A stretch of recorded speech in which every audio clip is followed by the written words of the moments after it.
Amyuka akulira ebyokulonda mu kibiina ki NUP okusinziira mu bitundu bya Buganda John Mary Ssebuufu olwaleero akomezeddwawo mu kkooti ya Nakawa mu maaso g'omulamuzi Sanula Namboozo ku musango gw'okukuma omuliro mu bantu n'ekigendererwa nti ekyokulumba abawagizi b'ekibiina ki NRM okubatuusaako obulabe ogumuvunaanibwa. Ono nga yasaba okukkirizibwa okweyimirirwa omuwabi wa gavumenti Mahatma Odong mu kwanukula awakanyizza okusaba kw'ono ng'agamba nti tasaana kuweebwa beyiro olw'obunene bw'omusango gw'aliko nti era ayinza okudduka n'atadda mu kkooti ng'afulumya ekkomera so ng'era ategeezezza nti ayinza n'okutaataaganya obujulizi.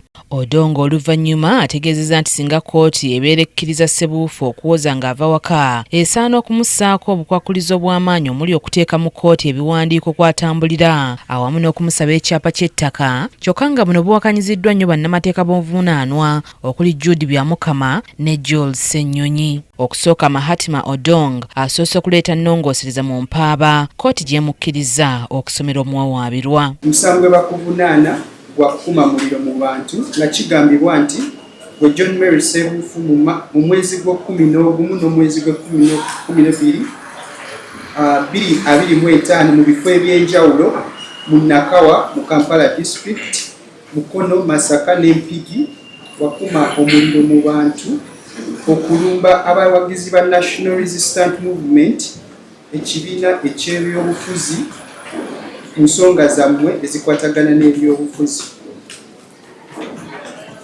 Kiwulidde? Ekitegeke? Kituufu oba si kituufu? Oluvannyuma kkooti eragidde bannamateeka ba Ssebuufu okuddamu okumusabira okweyimirira buto ekintu ky'akoze. So I order and direct that we do a fresh bail application. In light of the amendment, we still have instructions to reapply for bail.